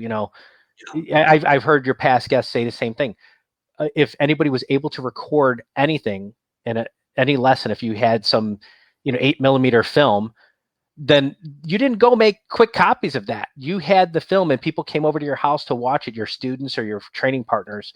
That wasn't the days I grew up, and I grew up in the VHS days. But even then, if you bought the VHS tapes, maybe we would pitch in on it. Like these, I bought the Renzo Gracie, Greg Krukuk Jiu-Jitsu videos. Oh, yeah. They're great. Yeah. It's a great video series for fundamentals of Brazilian Jiu-Jitsu. I love that series. But the Thank God for Panther Productions. Yeah, right. And but these videos were like $500, and I'm a minimum wage. So a couple of my friends pitch in. We're like, we're only going to make copies for us because we pitched in for these videos. So we make copies and we watch the videos and train the material and whatnot. But now people are, I know Sifu Ron doesn't necessarily like promoting himself so much, but he has his own online training portal, which is a pretty nice training portal. It's a nice upgrade from what he had, right? It's called Mars Online Training. Now, a lot of his DVD materials, we reworked it to be broken down by lesson, very easy to digest lessons like chapters. So you don't have to watch the hour-long MPEG video now. You can watch just that chapter on Wing Chun Dummy, or not Wing Chun Dummy, we'll say Wooden Dummy. And then or the jab cross series, whatever. You just want to focus on that one thing.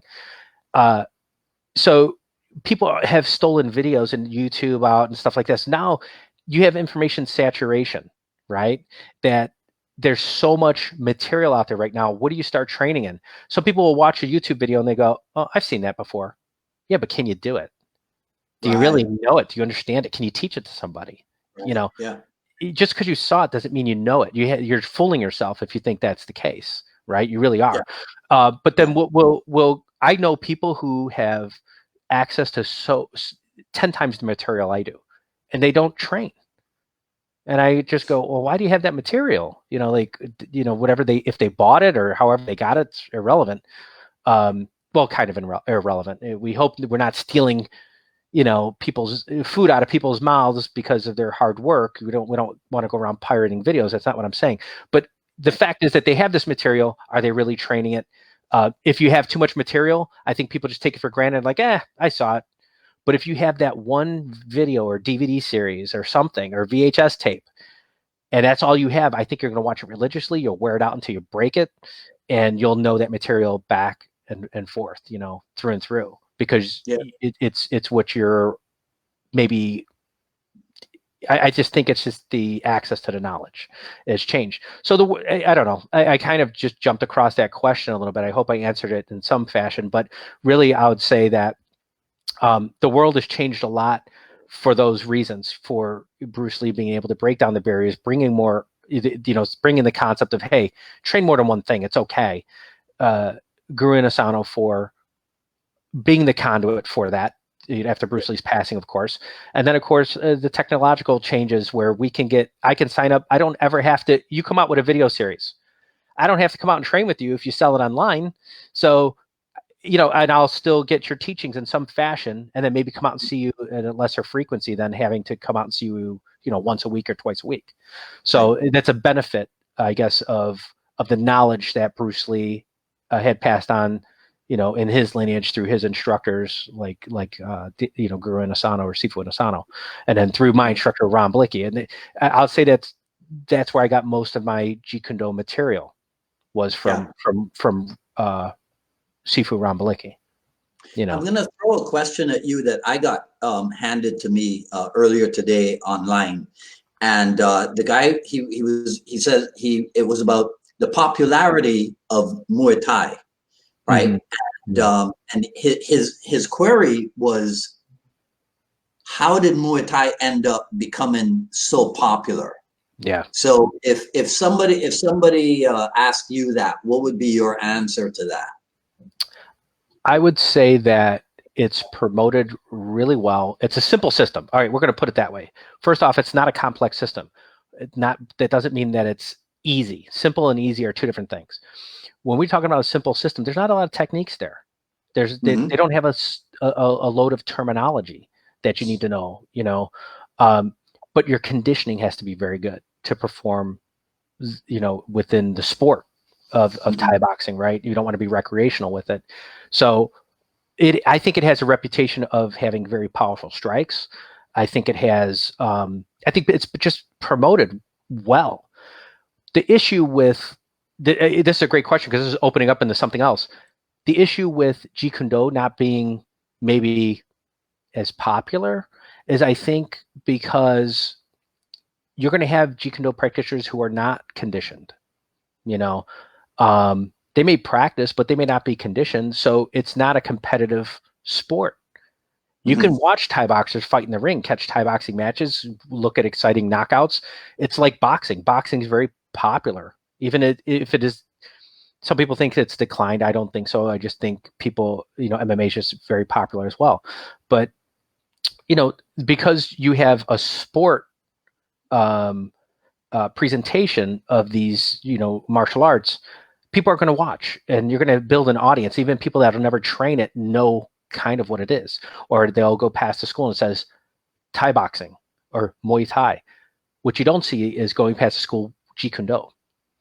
And people tend to stop saying things about Jeet Kune Do because they feel it's too hard to explain what it is. And not a lot of people feel good about saying, well, it's Bruce Lee's art. And then people just think you're bragging about Bruce Lee. And, so it starts to kind of fall apart just in the first few words out of your mouth if you don't know how to present it, properly. Right. So then people don't advertise it. So you might be a JKD guy, and then you open, your kickboxing classes like Tai Bo. Right? Because that's just what sold. And that's what people heard. We heard all through the 90s what Tai Bo was. So people know what that word is. They don't know what a Jeet Kune Do is. And you know whose fault that is? Whose? Yours. It's mine. It's every instructor that doesn't talk about it. Yeah, I see. I just was a little accusatory for fun. But the point is, do we talk about it? No. Do we talk about it and advertise it, right? I try to, but I'm not running a professional school. And I'll have some other people that are running a great Thai boxing or a great kickboxing program in their school, and they're doing JKD techniques, but they'll never call it JKD. They call it kickboxing. So it's still advertising itself as some kickboxing / Muay Thai or something like that. So I saw the look on your face. I didn't mean to be so accusatory that way. Okay, but here's why, right? So I'll tell you something. I'm not tooting my own horn. Yeah. But when I would talk to other professional JKD instructors, I was always amazed to find out that people did not come to them for Jeet Kune Do. I was always surprised about it. I go, what do you mean? They go, well, they were looking for a martial arts school, and so they came to mine. Yep. Over the 20 plus years, I mean, let's see, 32, I've been teaching in Miami for 32 years. I ran the big school for 28 years, right? During that time, as long as it was somebody older than 21, they came to me for Jeet Kune Do. Okay. When we started the Little Dragons program, right? When we started bringing, taking kids in, that was different. Yeah.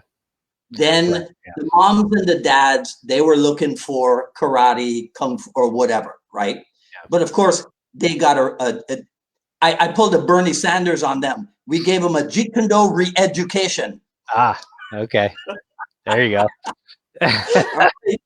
Because it was important to me that as many people as possible in my school understood that we were a Jeet Kune Do school. Yeah. Yeah, because that's what you advertise. So I commend you. And even doing this program is helping unknown instructors like me just get a little bit of voice out there in the community so that we know that we're stronger than we think we are. We're a stronger community than we think we are. We just got to learn to get along better, right? Not attack each other so much over the minor differences between us. But I do love what you're doing. I got to admit, it's you say Jeet Kune Do a lot, and you should. It's just sometimes when people run a business, listen, this art should be one of the most popular arts on the planet. Why? Because we have the most popular figurehead founder in the world of martial arts. Right. You know, Bruce Lee, everybody knows who he is. Exactly. You know? So based on just that, right?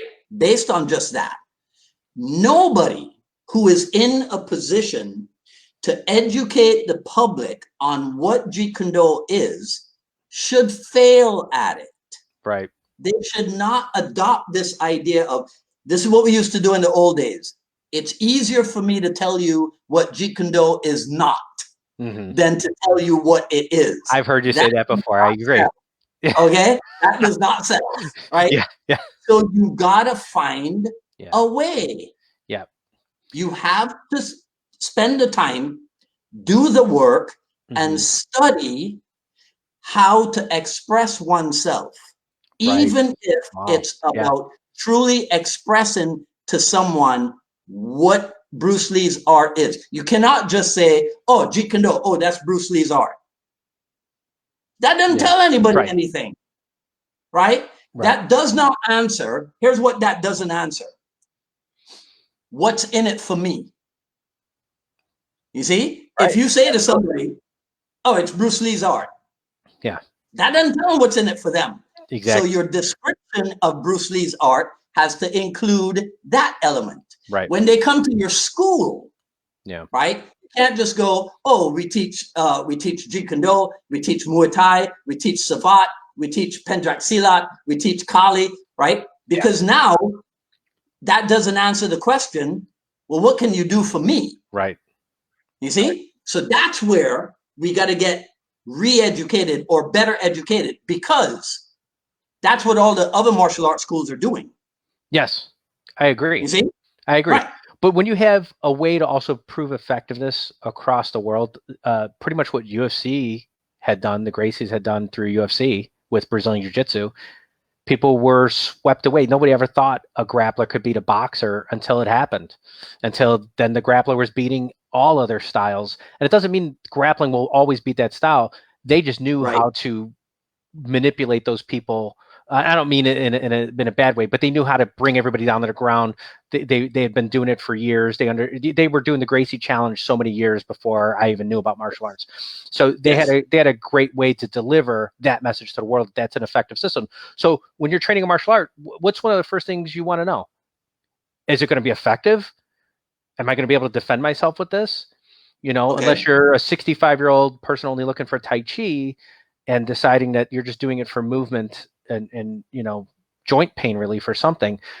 Most of us want to think what I'm training is a bit functional, right? I think in some level that exists in our thoughts.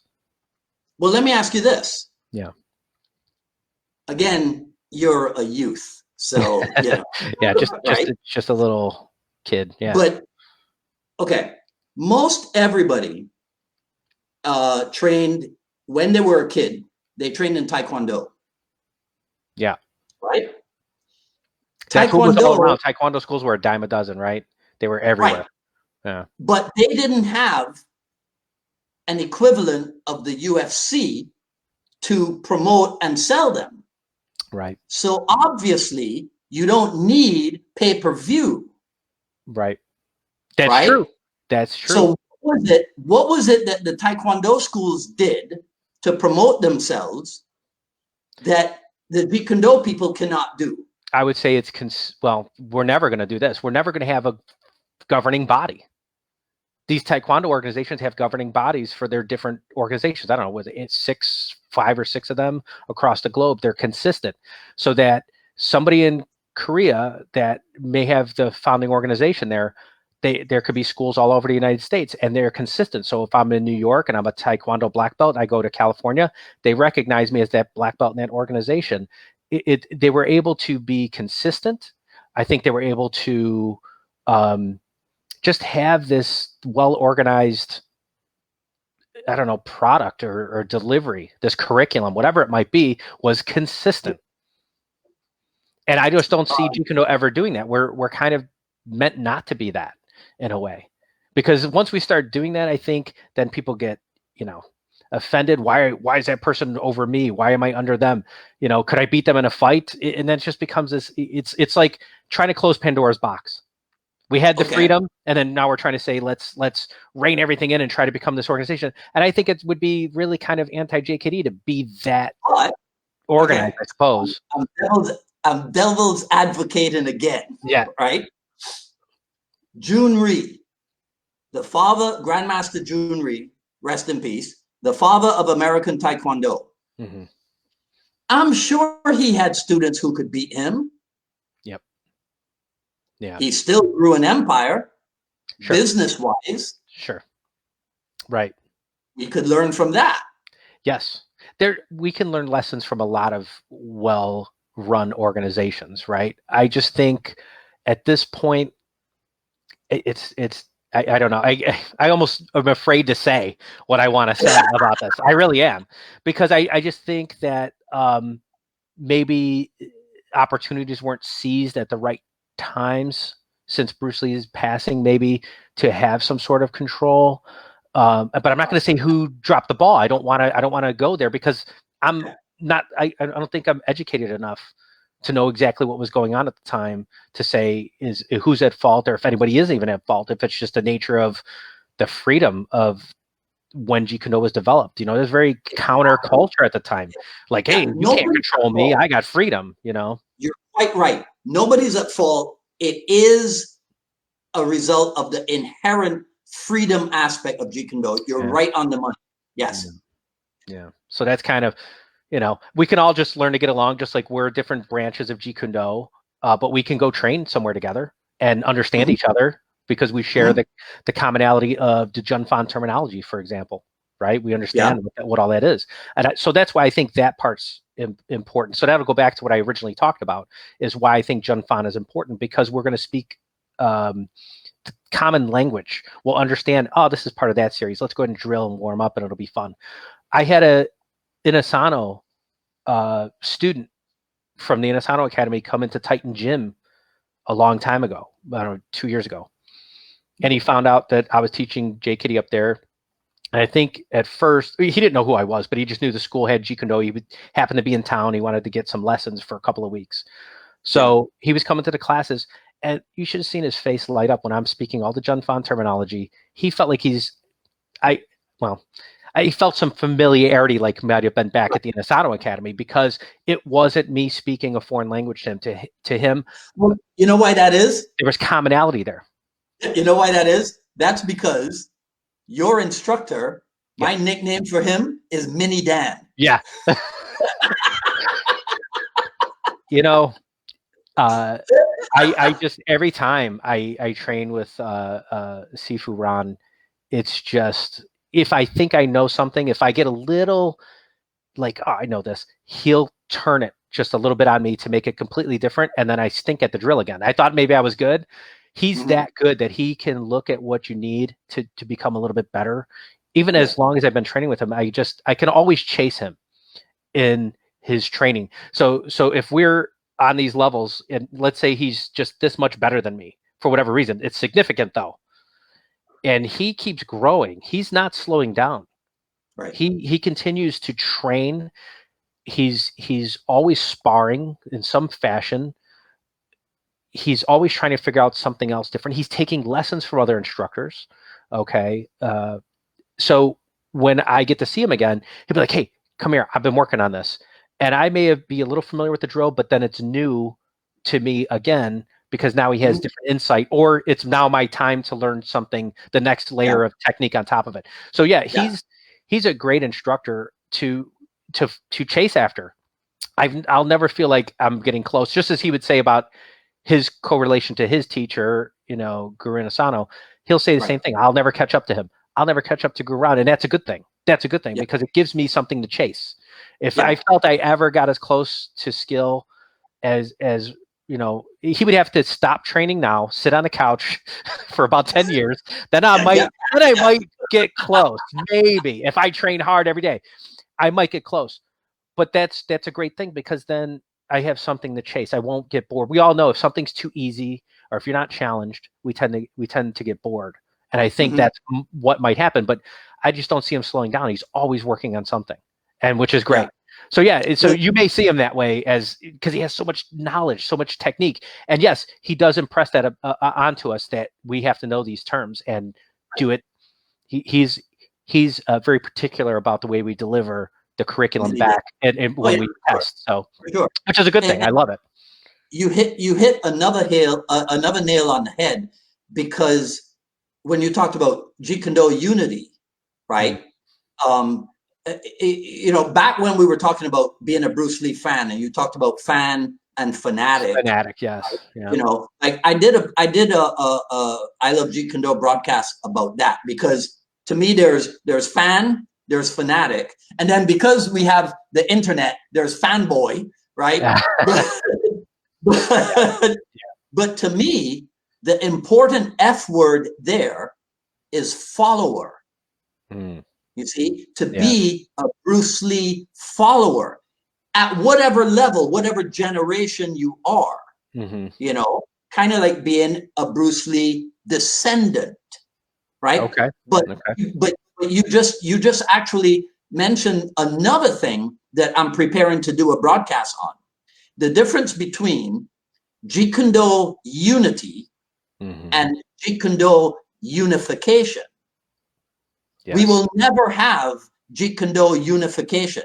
Right. There will never be one unified body governing Jeet Kune Do.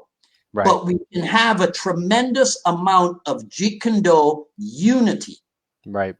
You see? Because I didn't go train with Ron Balicki simply because I know him. He's a hero of mine. We are the same lineage. Even if we weren't, I would still have gone. Okay. And even though we are the same lineage, there was stuff that he did. I was like, God damn. I was like, he does that to everybody. Yeah. No. Right? No. I'll say this. I know he was really impressed that you came out to train with him because he sees you as his peer. He's just like, hey, wow, you came out to train with me. A lot of people sometimes won't go train with their peers, or somebody maybe who, I don't know, let's say somebody wasn't training as long as you trained, but they're really good. And you want to see, how did they get so good? Show me, give me some of that secret sauce, whatever they're working on. Some people just have this pride about them that they won't go train. So I think that was impressive. It's impressive to me. I know you guys are the same lineage and you guys pretty much have the same, years put in. And you've spoken very well about your experience and everything of going to see him. And he felt very complimented. Like even on the side, we went out afterwards to have dinner. He's like, wow. He goes, I can't believe he said that. He felt very honored that you compared him to Guru Asano in any way, because he doesn't have an ego like that. Like he needs to be praised. Yeah. But to hear that, and he plays in his head, it stuck with him for a little bit, and he goes, "That's quite a compliment." Well, next time you talk to him, tell him this is what I was doing. It was important for me to show my guys the quality JKD that's out there, right? And when they see me training with my colleague, then they understand, right, that there is JKD unity out there in the world. So Yes. we leave them with that important message. Right. That's excellent. That's excellent. We all should do what you're doing in some fashion, right? And I try to. I think there are other Jeet Kune Do branches that I've gone and trained with. People have trained with Jesse Glover, and I went and rolled Chisao hands with them, and I enjoyed it. And it was a nice experience. We're not students of each other, but we got a chance to train something common between us, which was Chisao, right? There's other people, and I can say the same thing for Kali. There's an element of Kali where you'll go train with somebody who could be from a different instructor, but you have the same drills, right? And so you're able to work together because the curriculum is going to be similar, even if we can organize things however we want. But I just think we need more unity, as you said, because we won't get unification. I love this whole concept that you just brought up between those two things. But the one thing that I would say hurts the Jeet Kune Do community, and I almost didn't want to talk about it here, and it's kind of just going to cast some shade onto the whole ideas. So I don't want to be considered a negative person, but I think people getting certified too soon, weekend certifications, 1 month training certifications, it's impossible to be that good in at that short a time frame with the amount of knowledge. It's experience. The knowledge, if you can memorize everything in a curriculum, fine. You're still not good enough to be an instructor. You don't have the experience. You don't have the hours sparring. You don't have the understanding, the growth that's required, and that takes time. How much time? It's different for everybody. But I think that's what hurts the Jeet Kune Do community, because I know some people that have trained with JKD people and they go, well, this guy sucked. And I'll go, well, okay. I try to figure out why did they think that person sucked, and I'll find out the person they trained with has been training JKD for 2 years. They got a full instructorship somewhere from somebody, and they just don't have the experience. By the time I started training with Sifu Ran, I already had 19 years of martial arts training in Jeet Kune Do. And I was not an instant instructor under him. He didn't know me. He wasn't going to trust me with that.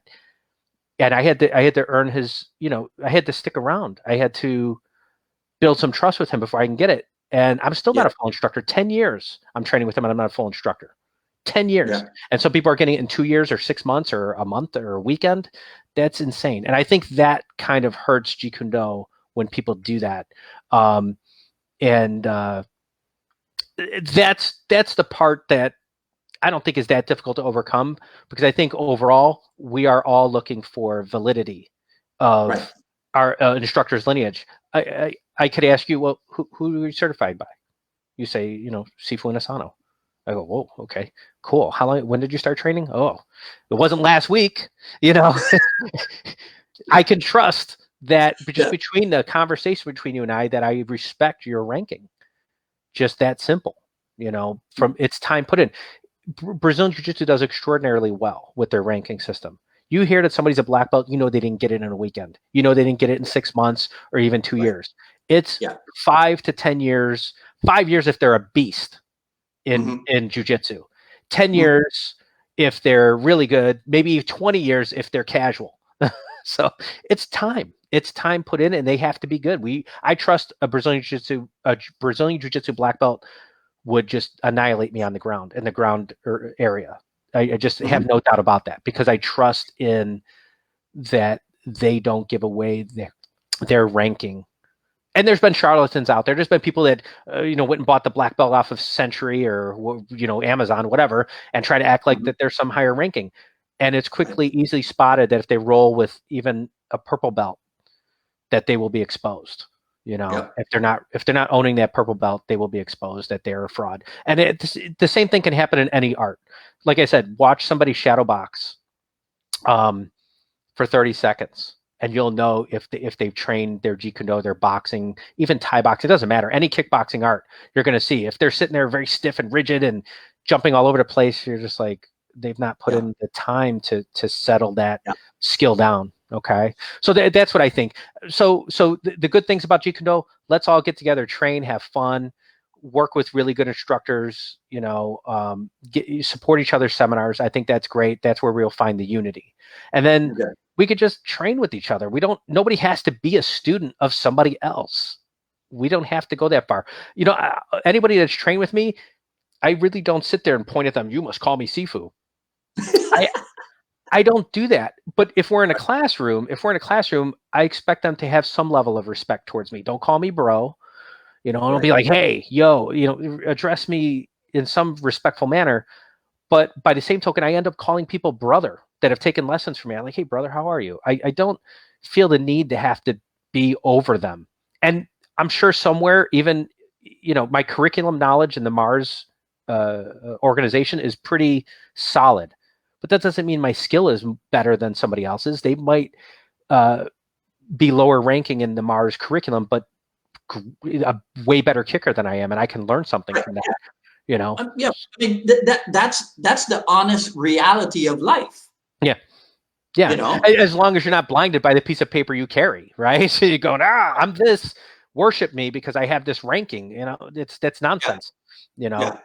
So I mean, certificates are great for personal accomplishment, right? And maybe for you're opening up a school, the common people like to see your trophies and your certificates. Where are you certified from? I wouldn't want to go to a doctor's office and not see their degree and their license. If I don't see that, I probably wouldn't want to stay there and get any procedures done or even be seen by that person. So it has its point of validity there where I need to see something, but that's not the only thing I need to see. I'd like to see your movement. Here's what you do in your training center. You put up your certificate on the wall. Yeah. But taped to it is a matchstick. Yeah. Yeah. Right? You see? And you put that up on the wall. You will never become any lesser if that certificate gets lost, shredded, burned. You didn't lose the knowledge. You may feel a loss because you go, oh, that was for my instructor, and I had it was a hard test, and you have so many emotions attached to when you got that certificate. But ultimately, your skills never diminished by having or not having a piece of paper. If you have the skill, you put in the time, the skill speaks for itself. I know people that aren't certified in JKD at a high level, and they're very good. They're very good. They'll run circles around me, and so, yeah. All right. On that note, yes. Thank you so much. Oh, yeah, thank you. The time really flew here, so thank you. Yeah, it's gonna take me forever to convert and upload this. Yeah, I think everyone left because they had something else to go do. But can I just mention two things? Really, just one thing. We've talked in the past, and I know I was trying to get on your show last year. You've become so popular, and you've built this list of people that would like to be on your show, right? So yeah, two people that I would say please look into interviewing that are also in the Chicagoland area is Joe Goitia and Mark Halleck. They are my seniors. They've given me something. They've given me to kind of grow into is their lessons, right? But I think they're also very good Jeet Kune Do and Kali people that just have a perspective different from mine. And we get along great. We're different lineages, kind of. I mean, Mark Halleck and I are both under Ron Balicki, but he's also under Rick Fay. He's also under Guru Asano directly. And then Joe Goitia, he trained with Guru Asano early in his years, and then he's just kind of taken the lessons. He's had different instructors, and he's like the epitome of Jeet Kune Do because he's always trying to work on something a little different down the road. He's like, I'm not going to get comfortable in this one thing. He's going to say, let's train something new. He brought in a CLAC guy a few years ago. The guy just tore through us. The guy was awesome, CLAC guy, but that was his thing for a while. And then he's trained something else. So I think if you could talk to those two guys, try and fit them into your schedule, you're going to get something really good out of it. Yeah. And where's the best place for people to find you? Let's see. There's a lot of Wolf Martial Arts that exist out there, but my website just went live. Okay, so wolfmartialarts.net. There's a lot of information out there, different ways to train with me. You can find me here on Facebook, Wolf Martial Arts. Just there's other, like I said, there's other organizations called Wolf Martial Arts, but I'm the best one out there, right? No. The thing is, it's I guess the website kind of directs you and steers you into the social media aspects of what we do. And it's a great website. I'll say that again. Hey, I was on there. I was on there for, it's got to be like 20 minutes. Oh, awesome.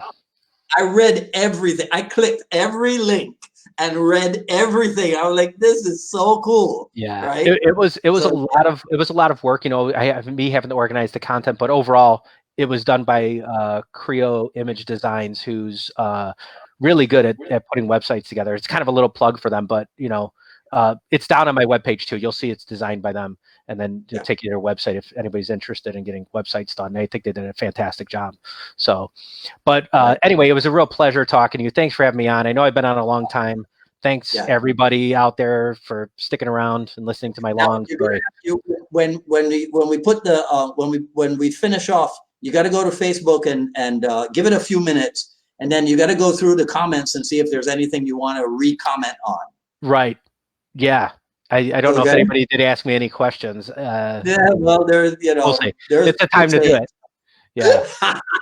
So. All right. Take care. Thanks. It was great seeing you. Take care now. Okay. Take care. All right. Bye. Bye.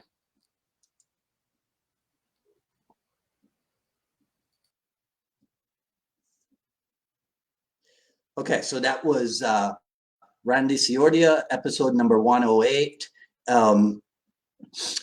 Like I said, he'll look through the comments, and so you guys know what to do. Go ahead and feel free to share, like, comment, ask questions. Sign up for notifications for when we go live on Facebook and on the YouTube, and subscribe over on the YouTube for the Jeet Kune Do dialogues, for the I Love Jeet Kune Do broadcast, and for the upcoming FMA files. And also next, let's see, follow me on Twitter at Dwight Woods, and on Instagram at Dwight D. Woods, at ilovejeetkundo.com, Quick Skill Series Volume 1. Next Friday, episode 109, January 31st, we'll be on with Steve Mosley of the UK. And I think that will be at the regular time, 6 p.m. So that's next Friday. You can look up Steve on Facebook at Bruce Lee is the Only Dragon. They got a really cool Bruce Lee fan group over there, right? And I'll see some of you next Wednesday for the I Love Jeet Kune Do broadcast. The rest of you, I'll see you next Friday for another episode of the Jeet Kune Do Dialogues. Thanks again to Randy Siordia. That was really fun. I think we may have set a record for the longest Jeet Kune Do dialogues thus far, right? Okay, so everybody have a great weekend. This is Dwight Woods, the Jeet Kune Do Rebel, signing off. Take care now.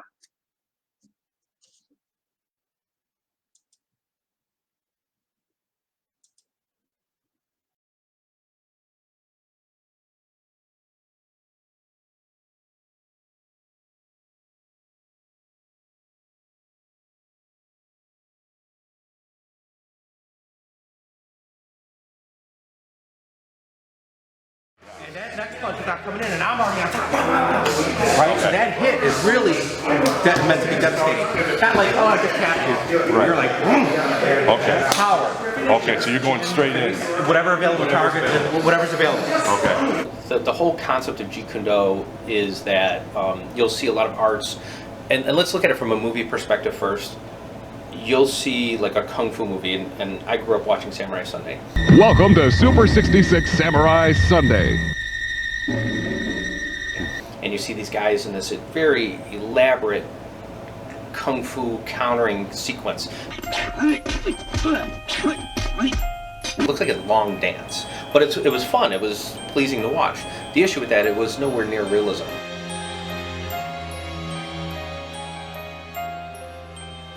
Bruce Lee's mindset and his concepts, I think you can take JKD and apply those principles on almost any system. So when we train here up at the school, I'm teaching students to end the fight within the first movement. What do most street fighters do when they're getting ready to punch? Cock back, right? So they wind up, and if I'm ready, boom, I hit him.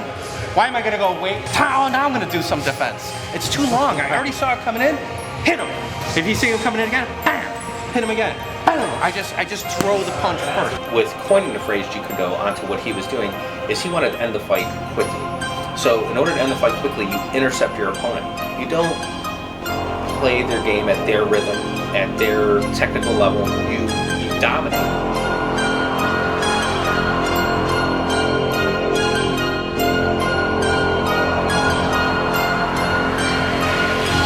Surely he won't be a match for you. Yeah, you're right. My technique's good, huh? Isn't it?